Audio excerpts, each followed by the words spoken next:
Mais quelle est donc cette petite bête? C'est une guêpe poliste. La poliste, alors Noah en a trouvé un nid chez lui, et Sarah en a trouvé plusieurs nids aussi chez elle.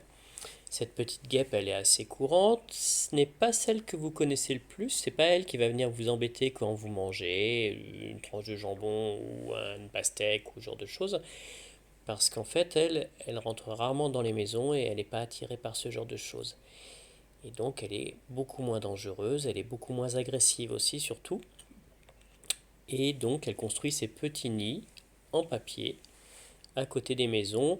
Alors bien sûr, il faut quand même faire attention parce qu'elle a quand même un dard. Elle peut piquer, surtout si on s'approche trop vite de son nid. Et donc dans ce cas-là, il faut approcher tout doucement. Alors ça posera des problèmes pour ceux qui sont allergiques, bien sûr. Alors la poliste, on la reconnaît en vol, au bruit qu'elle fait, mais surtout regardez avec ses longues pattes jaunes qu'elle laisse traîner en dessous d'elle. Donc là, c'est facile à reconnaître. Et on va la regarder d'un petit peu plus près.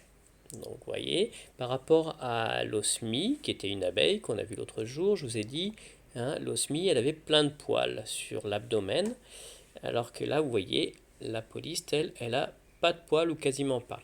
On va la regarder un peu plus en détail, hein. Donc là, on a la tête avec les antennes, vous voyez. Le thorax, c'est là où sont accrochées les deux paires d'ailes, il y en a deux de chaque côté.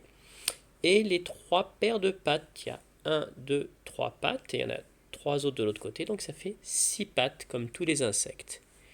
Puis, qui est accroché pour accrocher l'abdomen, on a une toute petite taille, toute fine, on parle souvent d'une taille de guêpe quand c'est une toute petite taille, et donc l'abdomen qui est la partie qui est toute derrière, où là vous voyez il n'y a pas de poils du tout et qui est noir et jaune.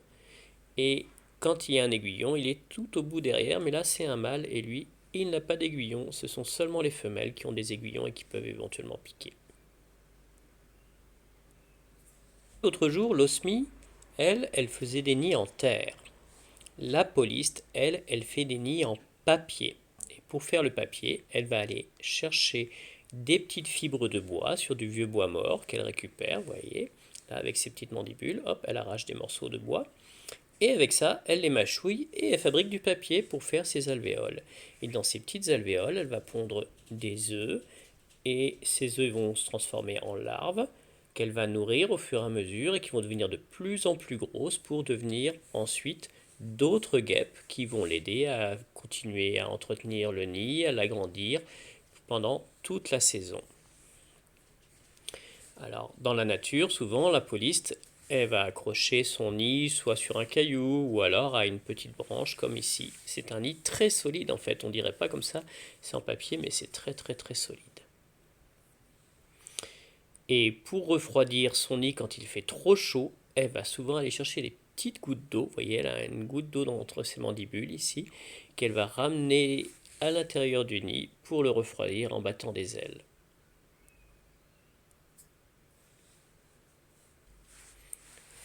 Alors pour nourrir ses larves, la poliste va aller chercher d'autres insectes parce qu'elle est carnivore. On dit qu'elle mange de la viande.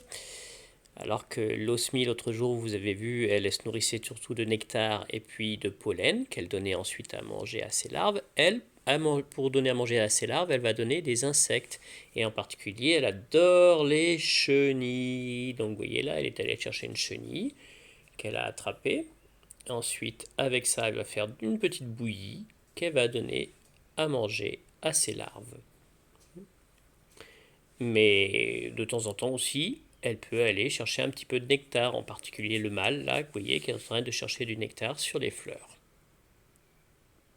Montrer une chose rigolote. Il y a un chercheur italien dont le travail était d'étudier les polistes, justement, et dans son laboratoire, il s'amusait à donner du papier coloré à ces guêpes. Et donc, du coup, elles ont fabriqué des nids de toutes les couleurs. Voilà. Donc, ce petit chercheur était aussi un petit coquin qui s'est amusé avec ces guêpes. Alors, ça leur fait pas de mal, hein. Il leur a donné du papier qui n'était pas toxique. Vous pourrez aller voir la deuxième petite vidéo que j'ai trouvée sur internet qui explique très bien comment les polistes fabriquent leurs nids et comment elles élèvent leurs petits. Je vous laisse aller voir ça. Au revoir.